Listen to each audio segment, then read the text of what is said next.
하나님의 말씀 로마서 11장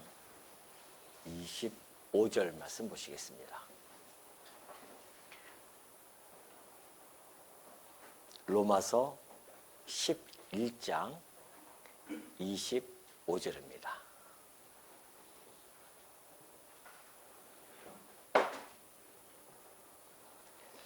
찾으신 줄로 알고 봉독해 드립니다. 형제들아, 너희가 스스로 지혜 있다 하면서 이 신비를 너희가 모르기를 내가 원하지 아니하노니, 이 신비는 이방인의 충만한 수가 들어오기까지 이스라엘의 덜어는 우둔하게 된 것이라. 그리하여 온 이스라엘이 구원을 받으리라. 기록된 바 구원자가 시온에서 오사 야곱에게서 경건하지 않은 것을 돌이키시겠고, 내가 그들의 죄를 없이 할 때에 그들에게 이루어질 내 언약이 이것이라 함과 같으니라. 복음으로 하면 그들이 너희로 말미암아 원수된 자요, 택하심으로 하면 조상들로 말미암아 사랑을 입은 자라. 하나님의 은사와 부르심에는 후회하심이 없느니라. 너희가 전에는 하나님께 순종하지 아니하더니 이스라엘이 순종하지 아니하므로 이제 긍휼을 입었는지라. 이와 같이 이 사람들이 순종하지 아니하니 이는 너희에게 베푸시는 긍휼로 이제 그들도 긍휼을 얻게 하려 하심이라. 하나님이 모든 사람을 순종하지 아니하는 가운데 가두어 두심은 모든 사람에게 긍휼을 베풀려 하심이로다. 아멘. 바울은 로마서 11장을 통해서요, 예수가 하나님의 아들이심을 부정했던 그 이스라엘 민족들이 다시 예수 그리스도를 받아들이는 곧 남은 자가 있어서 그리스도를 받아들일 것이다 라는 그러한 내용을 11장을 통하여 힘주어 지금 증언해 주고 있습니다. 오늘이 이제 아마 마지막 시간이 되어질 것 같은데요. 지난 시간에도 말씀드렸듯이 바울은 그 이스라엘 민족에 대한 자기 동조 아니겠습니까? 그래서 그 이스라엘 동족의 구원에 이르기 위한 거기에 너무나 정말 노심초사할 뿐만이 아니라 늘 마음을 거기에 두고 있죠. 형제를 사랑하는 그 바울의 모습을 우리는 잘 알 수 있고요. 또한 이스라엘이 결코 하나님께서 아주 버리지 아니하시고 반드시 다시 그 가지에 접붙임을 받아서 하나님의 교회의 일원으로서 함께 구성이 되어질 것을 계속해서 지금 피력하고 있는 중입니다. 오늘은 이제 25절부터 제가 32절을 보면은 이제 하나님의 경륜에 의해서 반드시 이스라엘 민족들이 다시 회복이 되어질 것을 잘 설명해 주고 있습니다. 자, 여기 25절 보면 그러죠. 형제들아, 너희가 스스로 지혜 있다 하면서 이 신비를 너희가 모르기를 내가 원하지 아니한다고 합니다. 이 신비라고 하는 거죠.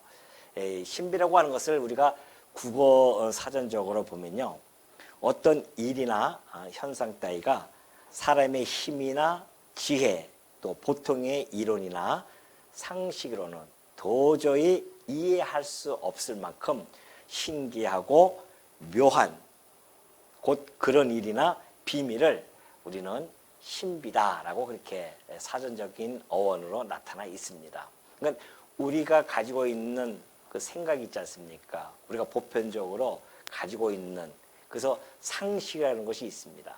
근데 그 상식에서 벗어나요. 도저히 이해할 수 없는 그러한 자연적인 현상들이 있습니다. 그걸 우리는 자연적 신비라고도 하고요.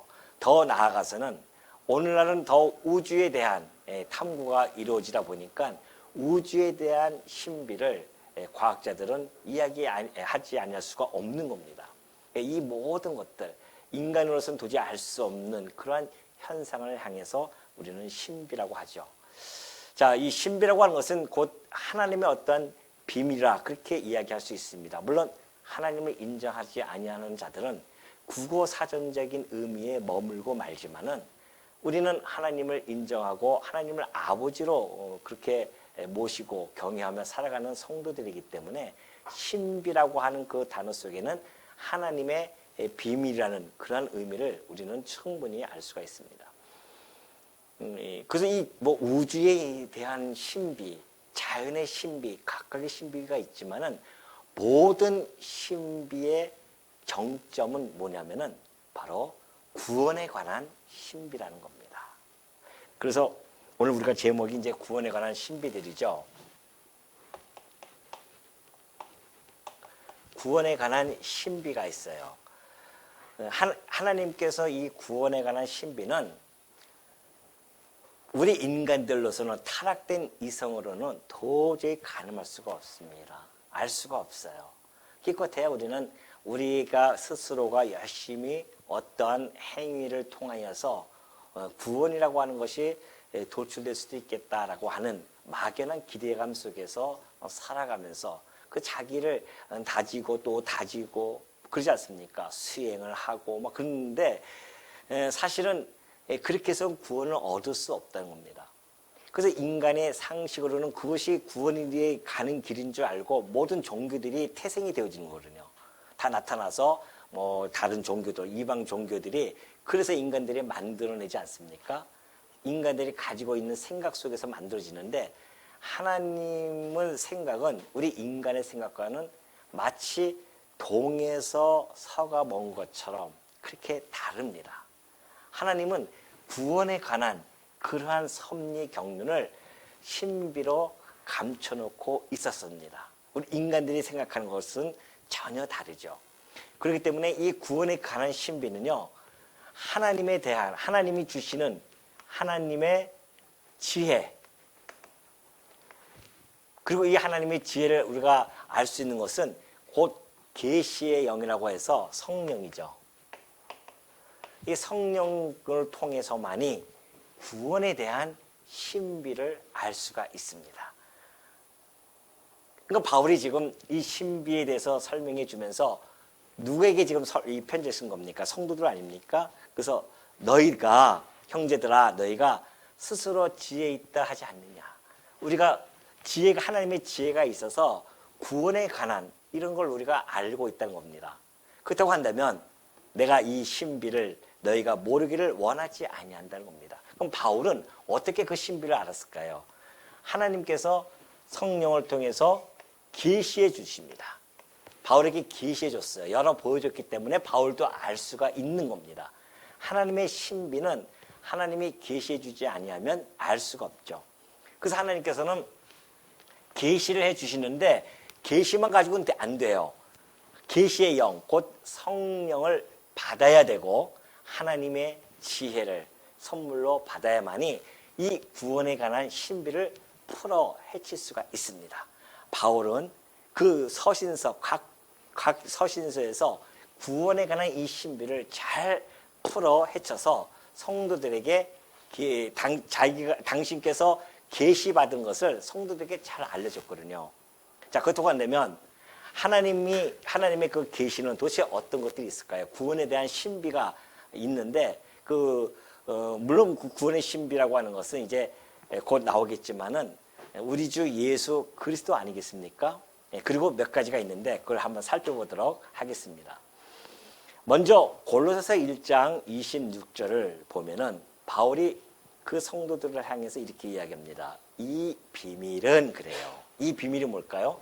구원에 대한 신비 아니겠습니까? 이 비밀은 만세와 만대로부터 감추어졌던 것인데 그래요.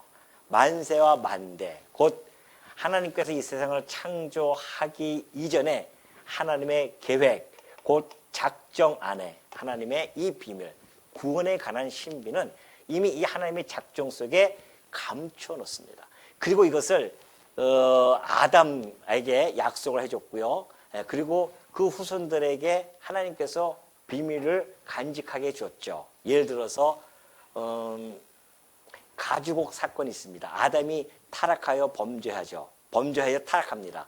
그래서 하나님께서 그를 쫓아낼 때에 가죽 옷을 해 입히십니다. 이것이 곧 구원에 관한 신비 중에 하나입니다. 이것을 풀어서 가르쳐주지 않으면 알 수가 없어요. 하나님이 추울까봐 아담과 하와에게 그렇게 가죽옷을 해 입혔구나 라고 정도의 우리 인간적인 상식으로 해석할 수밖에 없습니다. 그러나 성령을 통하여서 그것이 계시가 되어지고 결국은 그 만세와 만대로부터 감춰졌던 이 비밀이 이제는 성도들에게 나타났단 말입니다. 그럼 그 성도들에게 나타난 비밀이 뭔가? 하나님이 그들로 하여금 이 비밀의 영광이 이방인 가운데 얼마나 풍성한지를 알게 하려 하십니다. 이 비밀은 뭔가? 너희 안에 계신 그리스도시니라 그래요. 이 비밀은 바로 그리스도이십니다. 왜 이것이 하나님의 비밀인가? 구원에 관한 신비 중에 가장 이게 핵심이죠. 우리 주님이 핵심입니다. 예수 그리스도 외에는 구원을 얻을 수 없습니다. 많은 사람들이 다른 길을 열심히 찾지만은 다른 이름으로는 구원 얻을 만한 이름을 다른 이름을 주신 적이 없거든요. 하나님께서는 이미 그리스도를 이 창세 전부터 구원의 핵심으로서 그렇게 하나님의 이미 계획을 세우셨죠. 이것이 에베소서 1장 4절 아닙니까? 창세전에 그리스도 안에서 우리를 택하사. 이게 하나님의 비밀이었어요. 그리고 사랑 안에서 그 앞에 거룩하고 흠이 없게 하시려고 기쁘신 뜻대로 우리를 예정하사 예수 그리스도로 뭐예요? 그리스도로 말미암아 구원을 주시는 것. 이것이 하나님의 비밀이었다. 예수 그리스도로 말미암아 자기의 아들들이 되게 하셨단 말입니다. 그러니까 인간이 상식적으로 생각하면 도저히 이해할 수가 없죠. 왜냐하면 그리스도가 누구입니까? 하나님이십니다. 하나님의 아들이세요. 근데 하나님의 아들이 이 땅에 육신의 몸을 입고 오신다는 거 아니겠습니까? 그리고 십자가에서 우리를 거룩하고 흠이 없게 하시려고 어리다가 십자가에 죽이시겠다는 거. 이것이 이미 만세전에 작정되어졌던 하나님의 비밀이었습니다. 이것이 역사 속에서 나타나지 않으면 아무도 알 수가 없었어요. 그러니까 이것이 나타날 때까지 신비가 우리 성도 앞에 나타날 때까지 인간들은 모르니까 제각기 구원을 얻고자 열심히 다른 길을 찾았단 말입니다. 다 헛수고했단 말이죠. 근데 마침내 예수 그리스도께서 2000년 전에 오셨습니다. 그리고 하나님의 이 작정에 관한 이 비밀, 신비죠. 구원에 관한 신비를 예수님이 직접 풀어서 가르쳐주기 시작합니다. 그러니까 예수 그리스도로 말미암아만 구원에 이른다라는 것을 예수님이 오셔서 가르쳐줘요. 그러니까는 이거는 너무나 우리의 상식으로는 이해할 수 없어. 비상식적이야. 그래서 거부합니다. 그 거부한 자들이 바로 이스라엘 백성들이었어요. 그러니 구원의 신비의 핵심은 바로 그리스도로 말미암아 우리를 구원해 주시겠다고 하시는 그 신비를 만세전에 간직해놨다가 이걸 드러내 주신 겁니다. 오늘 우리는 하나님의 이 신비의 가장 핵심을 우리는 알게 되어진 겁니다. 이제는 더 이상 신비가 아니에요. 이미 신비가 계시가 되어져서 나타났기 때문에 이제 신비가 아니죠. 우리가 모를 때야 신비지만은 이제는 우리 성도들은 알아요. 왜? 이 계시가 되어져서 이 신비가 나타났단 말입니다. 아, 예수 그리스도가 우리의 구원자이시구나 라는 것을 알게 되지 않았습니까? 그러니 이제는 하나님의 그 신비가 풀어진 거예요. 그러니까 막 궁금해가지고서는 그냥 산속에 올라가서 기도하면서 그럴 필요가 없는 겁니다. 이제는 궁금할 게 없어요. 하나님께서 사도들을 통해서 또한 선지자를 통해서 당신을 이 계시를 통하여서 다 신비를 풀어줬어요. 이것이 바로 성경이란 말입니다. 그 성경 안에는 하나님의 이 신비가 이 안에 다 담겨져 있었는데 지금 로마서를 쓸 때는 이미 신약 성경이 계시가 완성되어지지 않았기 때문에 바울이 계속해서 서신서를 통해서 신비를 풀어줘 주는 겁니다, 지금. 그러니까 지금 하는 이야기가 뭐예요? 너희가 이 신비를 너희가 모르기를 원하지 아니한다. 가르쳐 줄게, 이제. 왜? 나도 그 계시를 받았으니까. 하나님이 바울에게 왜 계시를 줬습니까? 그 성도들에게 가르쳐 주라고요. 그래서 지금 가르쳐 주는 겁니다. 근데 이것이 이제 가장 핵심이고, 여기서 본문에서 나오는 또 신비는 뭘까요? 내가 원하지 아니하노니 이 신비는 이방인의 충만한 수가 들어오기까지 이스라엘의 더러는 우둔하게 된 것이라 그래요. 이게 하나님의 신비였었습니다. 자, 이방인의 충만한 수가 들어오기까지, 다 이걸 이제 25절과 26절을 같이, 그리하여 온 이스라엘이 구원을 받으라, 그렇게 되어 있죠. 자, 그러니까 무슨 이야기냐면은 하나님이 이방인 때가 준비해 놓고요. 그리고 뿐만이 아니라 이스라엘 때도 하나님이 준비해 놨습니다. 그리고 이방인 때를 위하여 이스라엘, 또는 이스라엘 때를 위하여 이방인, 이 모든 자들을 다 아둔하게 만드십니다. 아둔하게 만들어요. 아니, 아둔이에요? 우둔이에요? 성경에는 우둔이죠? 아둔, 우둔 같은 말인가요? 예. 우둔하다, 아둔하다 그래요.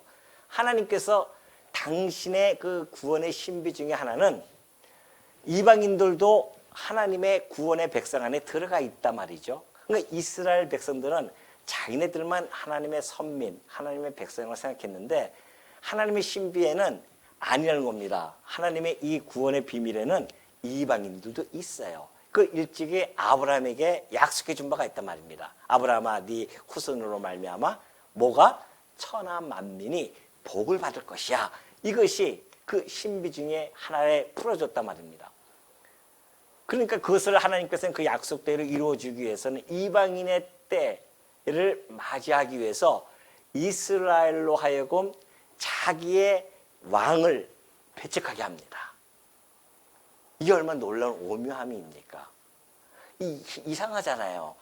이스라엘 민족이 어떤 민족입니까? 지금도 세상에서 감당할 수 없는 민족이에요. 특출납니다. 하여튼. 그런 민족이 하나님께서 그를 노예 애굽 땅 종되었던 집에서 인도하여 주시고, 그들에게 정말 하나님이 되어주시고 그들은 백성을 삼아주지 않았습니까?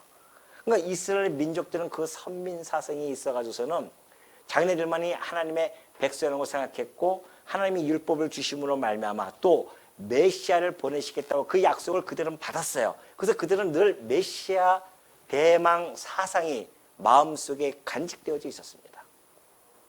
근데 이게 웬일입니까? 정작 메시아가 왔는데 받아들이지 못해요. 희한하잖아요. 자기네들의 왕이에요. 유대인의 왕으로 왔단 말입니다. 그런데도 불구하고 그 예수님을 배척해버립니다. 왜 배척하는가? 우둔해져서 그래요. 아둔해지니까 그럴 수밖에 없습니다. 그 왜 이렇게 우둔하게 되어졌는가? 이스라엘이 배척함으로 말미암아 그 사도들이 다 쫓겨나서 이방으로 쫓겨나요. 그 이방이 쫓겨나서 이방인들에게 복음을 전한단 말입니다. 이것이 하나님의 구원의 신비 중에 하나였다는 겁니다. 아, 하나님이 이방인의 때를 준비해 놓고 이스라엘로 하여금 아둔하게 해 주셔가지고서는 어떻게 해요? 이방인이 구원을 얻는 겁니다. 그래서 우리가 지금 보면은 예수님이 이 땅에 오시고 나서 이방인의 때라고 그러죠. 지금 이방인의 때입니다. 충만한 수라고 하잖아요. 뭐라고 합니까? 너희가 모르기를 원치 아니하는데 이방인의 충만한 수가 들어오기까지예요. 이방인의 충만한 수가 있습니다. 이방인의 수가 있어요. 이때로부터 시작해서 지금 한 2000년이 훨씬 지나지 않았습니까? 근데 이 이방인의 때에 하나님께서 이방인을 구원할 자들이 충만한 수가 있습니다. 그 숫자는 아무도 모릅니다. 하나님만이 아시죠? 한 명까지도 정확하게 몇 명에서 마지막 7명이라든가 8명이라든가 이 한 명까지도 정확해, 일자리까지도 정확하게 하나님이 이미 계획이 되어져 있어요. 그러니까 이 충만한 수가 차야 됩니다. 충만한 수가 차기까지 이스라엘 민족들은 아둔해진 거예요. 우둔해진 겁니다. 이때 계속해서 우둔해지고 있어요. 우리는 지금 여기서 계속해서 충만한 수가 차고 있습니다. 언제까지 찼는지는 몰라요. 놀랍지 않습니까, 여러분? 감동이 안 옵니까? 감격이 안 옵니까? 지금 멀뚱멀뚱 눈만 뜨고 있을 때가 아니라니까요. 충만한 그 수에 내가 들어가 있다는 거 아니겠어요, 지금 이 안에. 여기서 만약에 소름이 안 끼치면은 이거 좀 여러분들이 이 복음에 대한 이 감각이 좀 무뎌진 겁니다. 소름이 끼쳐야 됩니다. 아니 그 텔레비 보면서 오 소름 그러지 마시고 제발 드라마 보다가 오 소름 이러지 마세요. 뭐 음악 듣다가 그 듣다가 막 소름 이러지 마시라니까요. 그것도 하셔야구나. 그런 낙도 없으면 또 재밌겠습니까? 그러나 우리 성도들의 진정한 희락은 뭡니까? 이거 아니겠어요? 이 이방인 때에 시대마다 그 복음이 지금 전파되어져 가고 있는데 20세기에 이 땅에 복음이 들어와서 한국 땅에 그 수많은 5,000년 역사 동안에 복음이 안 들어왔다가 하필 내가 태어나는 이 시대에 복음이 들어와서 내가 그 숫자 충만한 숫자 안에 내가 여기 지금 들어가 있다?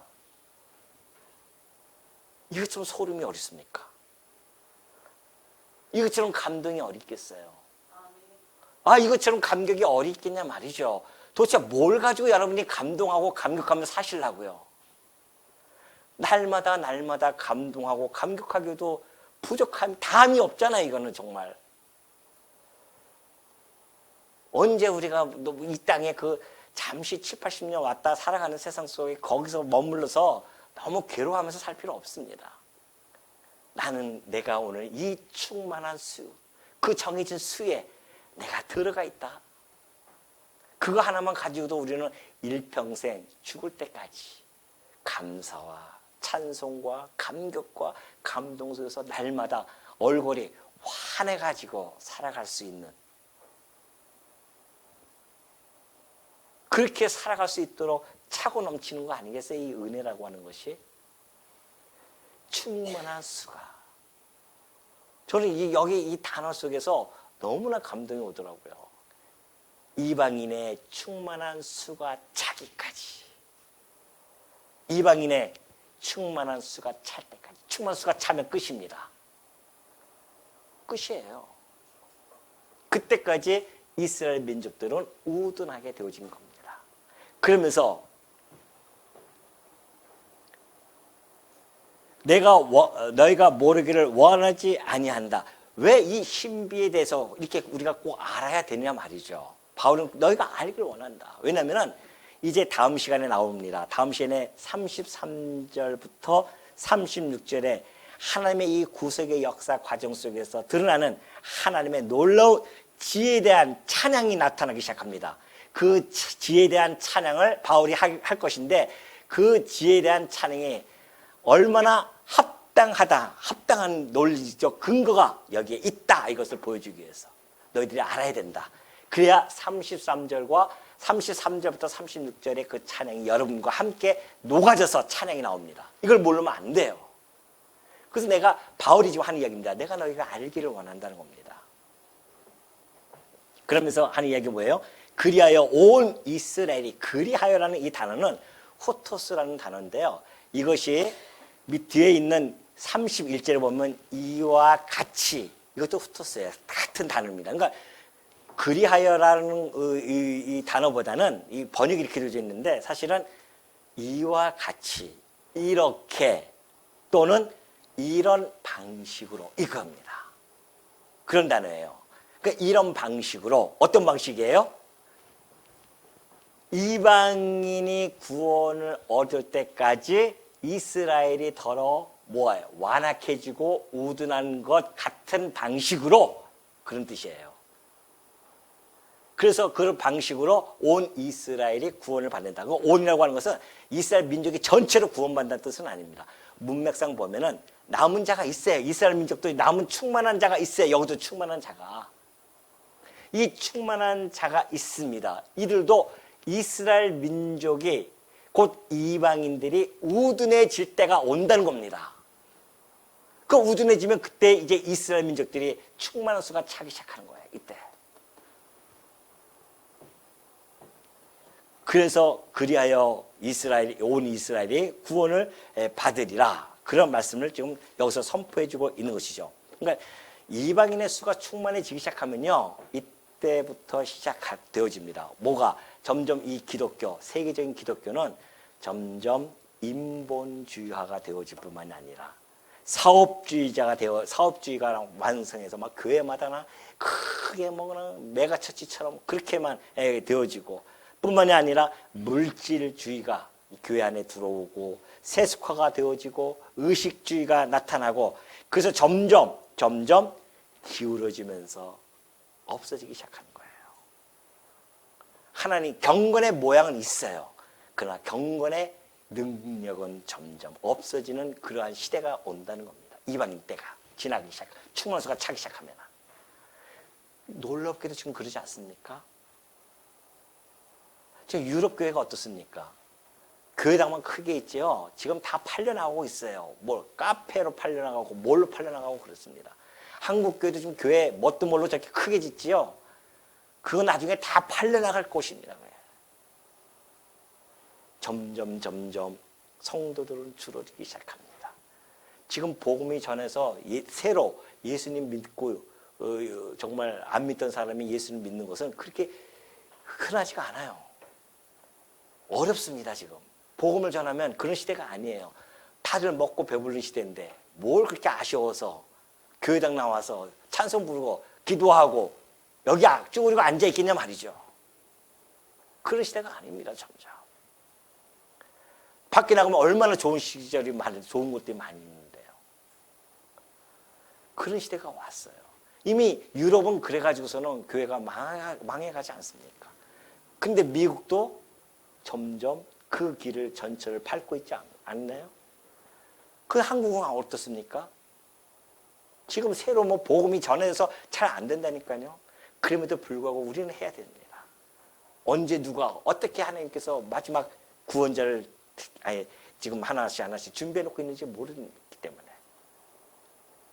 한국교회 부흥된다고 하는 교회 보면요, 다 수평이동입니다. 수평이동. 교회를 아주 멋있게 지고, 어떤 목사님이 뭐 그냥 인기가 있고 뭐 색다르게 가르치고 그러면 쫙 몰려갑니다. 또 누가 또 새로운 또 뭐 말씀 전한다면 또 쫙 몰려가고요. 지금 한국교회가 이렇게 갖고 이렇게 수평으로만 움직이지 수직적으로 왔다 갔다 하는 교회가 없어요. 성도가 정말 그리스도를 만나고 회개하고 돌아오고 이런 것들이 흔하지 않는단 말입니다. 우리는 지금 그런 시대에 살고 있습니다. 이방인도 점점 우둔하게 되어지는 그런 시대가 다가오고 있어요. 그러면 이제는 이스라엘 때가 점점 다가오겠죠. 자, 그리하여 이와 같이 온 이스라엘도 구원을 받는데 기록된 바. 그러면 그 근거가 뭔가? 근거가 있어요. 그것이 바로 뒤 밑에 보면은 이사야서 59장 20절 이하 또는 이사야서 27장 9절 이하의 말씀을 바울은 자유자재롭게 인용을 해서 설명해 주고 있죠. 자, 구원자가 시온에서 오사 야곱에게서 경건하지 않은 것을 돌이키시겠고 내가 그들의 죄를 없이 할 때에 그들에게 이루어질 내 언약이 이것이라 함과 같으니라. 이사야 선지를 통하여서 그들이 하나님께 경건하지 않았던 이스라엘 민족들이 다시 경건하게 돌아온다는 거 아니겠습니까? 예수 그리스도를 하나님의 아들을 배척했던 그들이 다시 그를 경외하게 되어지고 그를 받아들일 수가 있어요. 그러니까 예수 그리스도에게만 와야만이 그 죄를 없이 하는데 그 죄를 없이 할 때가 있다는 겁니다. 이것이 곧 하나님의 언약에 섰습니다. 이것이 이루어진다는 거죠. 이러한 예언의 말씀을 바울은 인용을 하면서 반드시 이스라엘 민족의 때가 온다는 것을 잘 설명해 주고 있습니다. 28절 보면 그래요. 복음으로 하면 그들이 너희로 말미암아 원수된 자요 택하심으로 하면 조상들로 말미암아 사랑을 입은 자라 그러죠.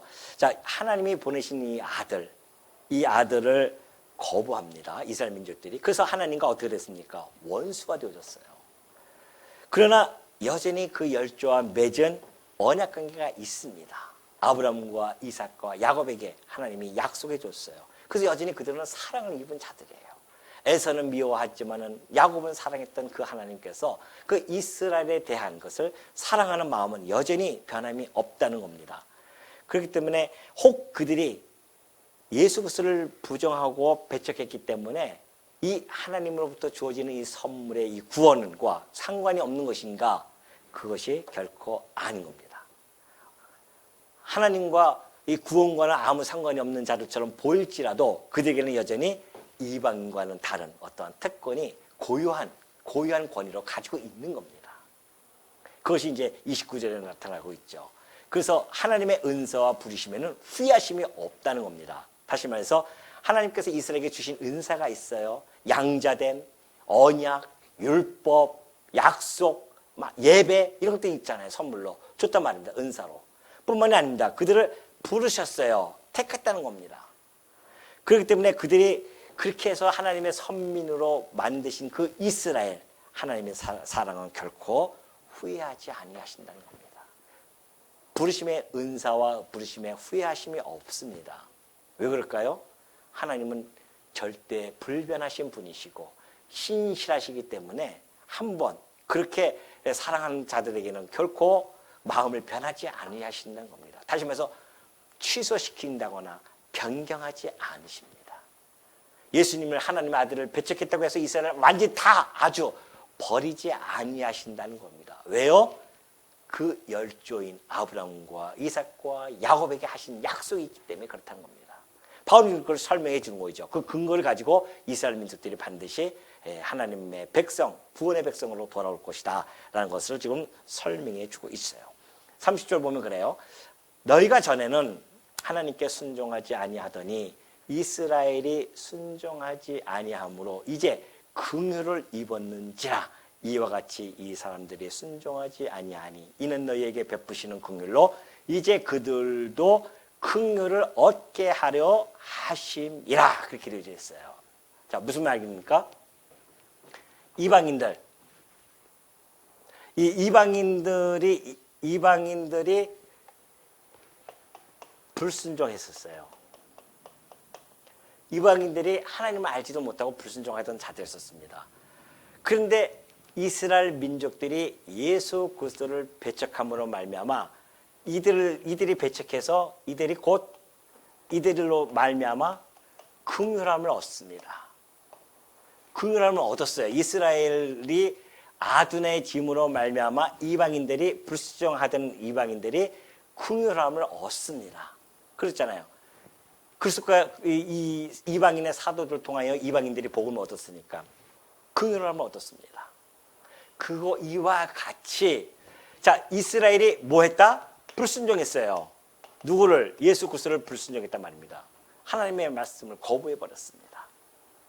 그러면 불순종한 이방인들이 긍휼을 얻었던 것처럼 이스라엘도 이렇게 불순종 안에 있으니 이들도 소망이 있다는 겁니다. 뭐에 대한 소망? 긍휼함을 얻는 소망이 있는 겁니다.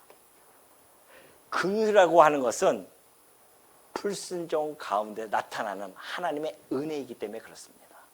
지금 바울이 하는 논점이 이거예요.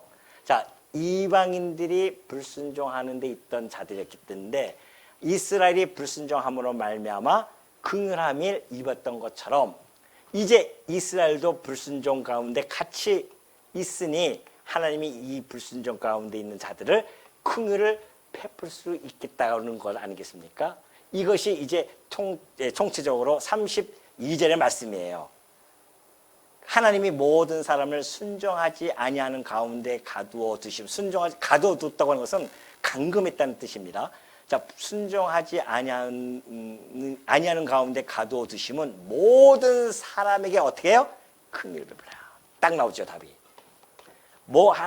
이방인도 그렇고 이스라엘 모든 사람들을 이 불순종 안에 감금을 해버리셨습니다. 이방인은 애당초부터 감금 불순종했었고 이스라엘은 그것도 하나님 백성으로 살아왔던 자들 아닙니까? 근데 그들이 그 하나님을 배척해서 버려요. 그래서 불순종 안에 이들도 감금이 되어진 겁니다. 그럼 하나님이 왜 이렇게 불순종을 가둬두셨는가? 결론은 뭐예요? 긍휼을 베푸시기 위함이었다. 그런 이야기입니다. 긍휼을 베푼다는 거죠. 자, 우리는 이 32절을 좀 더 폭넓게 이해할 필요성이 있습니다.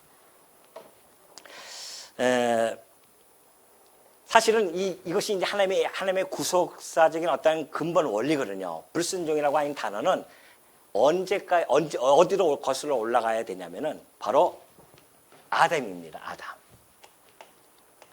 하나님께서 처음 인간이 나타나서, 인류가 이 땅에 나타나서 처음 행했던 일이 불순종입니다.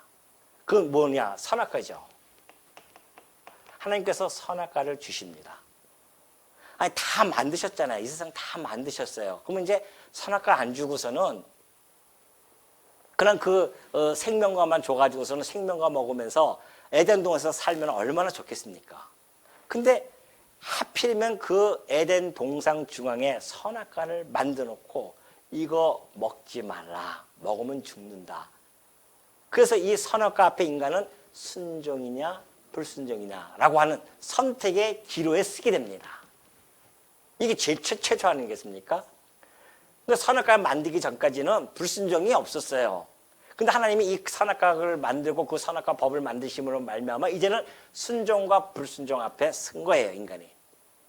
근데 인간이 어떻게, 아담이 불순종한단 말입니다. 그래서 모든 인간들이 다 불순종 가운데 감금이 되어졌습니다. 왜? 자, 불순종이라고 하는 것은 죄와 사망 안에 가둬졌다는 겁니다. 불순종의 결과가 뭡니까? 죄와 사망 안에 감금이 된 겁니다. 그러니까 불순종 안에 감금되어졌다는 그 뜻은 죄와 사망 안에 감금되어졌다는 겁니다. 그 이야기예요. 지금 여기서 33절에서 모든 사람을 순종하지 아니하는데 가두어 두셨다고 하는 것은 곧 죄와 사망 가운데 다 감금해 두신 겁니다. 그럼 왜 이렇게 되어졌는가? 죄와 사망 가운데 있어야 스스로가 구원에 이를 수 없어요. 스스로 구원을 얻을 수 있는 조건이 형성이 안 됩니다. 죄와 사망은. 끝난 거예요. 그러면 이제는 외부로부터 오는 어떠한 힘이 아니고서는 우리는 여기서 벗어날 길이 없습니다. 근데 놀랍게도 하나님께서는 여기다가 하나님의 긍휼하심을 입습니다. 긍휼을 덧입혀줘요. 긍휼을 주신단 말, 베푸신단 말입니다. 그 긍휼로 말미암아 우리는 구원에 이르게 되어졌고, 그 구원을 받은 자들은, 이게 이제 긍휼은 곧 은혜죠. 하나님의 은혜잖아요. 구원을 받은 자들은 그 하나님의 은혜의 영광, 하나님 은혜 영광입니다. 이 영광을 어떻게 한다? 찬송한다는 겁니다. 이것이 에베소서에서 나타나 있는 정말 이 놀라운 말씀 아니겠어요? 이 찬송한다. 우리가 하나님께서 이 모든 섭리를 해가시는 궁극적인 목적이 도대체 뭔가? 여기에 지금 33절에서 어떻게 보면 이 32절이죠.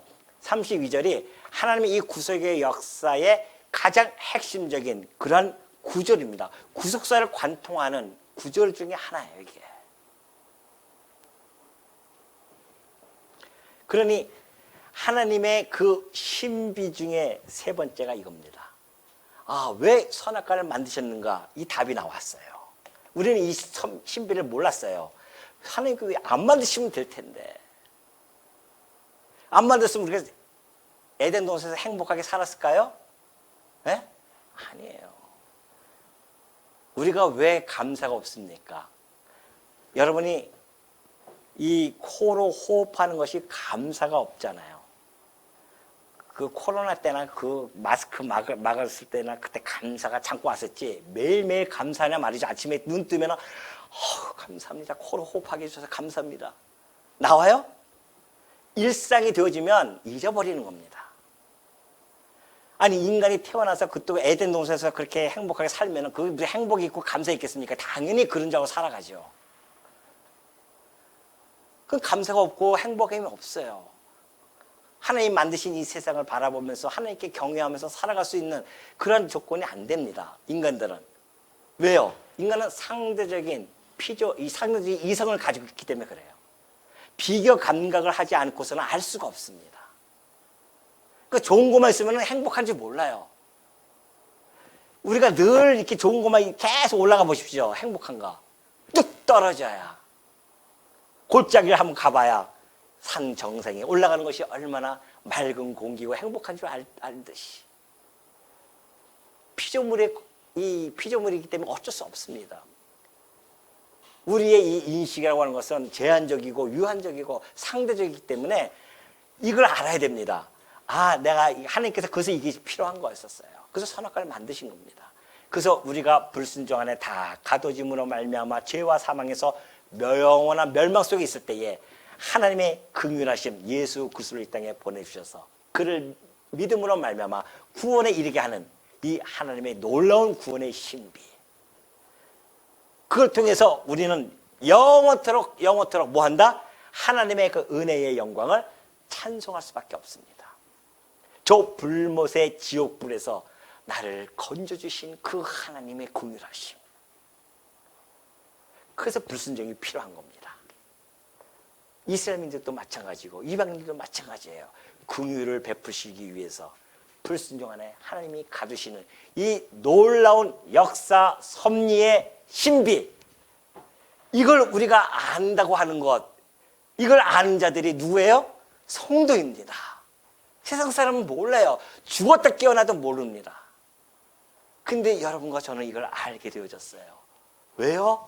하나님의 지혜와 지혜의 영이신 성령을 통하여 계시되어진 이 말씀을 통하여 우리가 이 사실 구원의 신비를 알게 되어졌단 말입니다.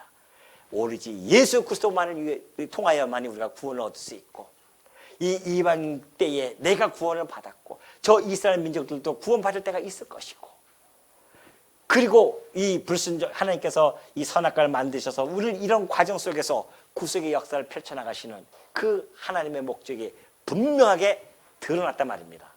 이 모든 것을 알고 우리가 어찌 33절의 이 찬양이 나오지 아니할 수 있겠냐 말이죠. 바울만이 했던 찬양이 아닙니다. 깊도다, 이게 나올 수밖에 없어요. 그래서 이걸 알고 나서 깊도다가 나오는 겁니다. 하나님의 은혜의 영광을 찬송케 하기 위해서 이런 과정이 필요했었구나. 우리가 하나님처럼 절대 이성을 가졌다고 한다면은 그 날마다 감사와 찬송하고 살 수 있죠. 근데 우린 피조물이에요. 흙덩어리였단 말입니다. 그럼 몰라요. 그래서 직접 보여주신 겁니다. 이 과정을 겪어봐야 우리는 그 하나님께 감사와 찬양이 터져나올 수밖에 없고, 오늘 하루 살아가는 것도 은혜요, 감사요. 하나님이 날 붙들어주고 이 긍휼과 은혜 속에 나로 하여금 살아가게 해주시니 얼마나 감사한지. 그래서 오늘도 은혜의 영광을 찬송하는 성도로서 살아가게 되어졌다는 사실 잊지 마시고, 하나님이 베푸신 이 구원에 대한 신비를 여러분 성령을 통하여 이 주어 알게 되어지는 이 놀라운 하나님의 은혜 안에 있는 성도라고 한다면 오늘도 하나님께 마음껏 찬양하면서 하루를 보내시는 우리 성도님들이 되어주시기를 당부드리겠습니다.